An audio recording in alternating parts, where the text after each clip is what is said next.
Esse não é um filme de ficção. É um vídeo que explica um dos motivos da disputa pela Amazônia brasileira. E o foco aqui são os povos indígenas, que há décadas buscam o reconhecimento de seus territórios tradicionais. São mais de 800 mil índios de 246 etnias que falam centenas de línguas. Estes povos estão em mais de 700 terras, que ocupam 13% do Brasil. A maioria fica na Amazônia Legal, região que engloba 9 estados brasileiros. Nesse pedação do Brasil rico em recursos naturais, essas áreas são constantemente ameaçadas e invadidas. Mas vamos com calma. Para entender o tamanho da encrenca, primeiro precisamos falar sobre 2 pontos: violência e desmatamento.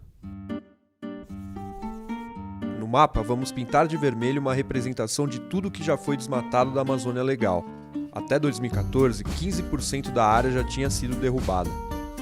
Mas pouco disso acontece em terras indígenas. Fora delas, a taxa de desmatamento é 11 vezes maior. O resultado são essas ilhas de cobertura vegetal. De tudo que sobrou da floresta, 1/4 está em terra indígena. Essas áreas são uma barreira para a exploração dos recursos naturais pelo setor privado, o que gera conflitos. Desde 2010, os conflitos por território mataram mais de 350 indígenas. E muitos seguem ameaçados. Nos últimos 7 anos, por exemplo, 133 índios foram acolhidos pelo Programa de Proteção aos Defensores de Direitos Humanos. Mas vamos retomar. Uma terra indígena é um pedaço de chão com usufruto exclusivo concedido pelo Estado brasileiro. É um direito conquistado e previsto na Constituição de 88. E com a Constituição, foi reforçado que o principal órgão do governo responsável por lidar com a questão indígena seria a Fundação Nacional do Índio, a FUNAI. Na prática, isso significa que a FUNAI deve identificar, demarcar e monitorar as terras indígenas, mas também é responsabilidade dela prestar apoio e proteção social. A FUNAI tem limitações políticas e orçamentárias, o que acaba prejudicando a demarcação e a defesa dos territórios.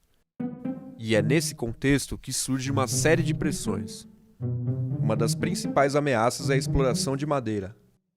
Um outro fator é o garimpo ilegal. Mas tem também a mineração de grande porte, que pode ser regulamentada no Congresso Nacional.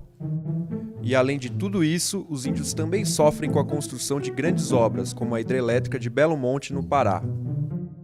Se de um lado o índio faz da floresta um lugar sustentável, as pressões em seu modo de vida levam ao desmatamento, contaminam o solo, os rios, expulsam a fauna e poluem o ar.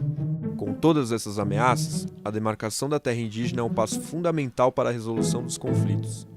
E há um processo bem claro para que isso seja feito. Em primeiro lugar, a FUNAI nomeia um antropólogo para fazer os estudos de identificação. Com a aprovação da FUNAI, o estudo é aberto para contestações de terceiros. A FUNAI então encaminha o processo ao Ministério da Justiça, que, em caso de reconhecimento, deve declarar os limites da terra indígena. Em seguida é feita a demarcação física. E, finalmente, a terra indígena é homologada pela Presidência da República. A Constituição afirma que uma das principais garantias da autonomia dos indígenas é o território. Mas ao longo dos últimos 28 anos, as demarcações realizadas seguiram tempo próprio da política, e não da previsão constitucional, que estipulou 5 anos para a oficialização de todas essas terras. Atualmente, 72 terras aguardam a canetada final da presidência, e outras 116 seguem em estudos de identificação.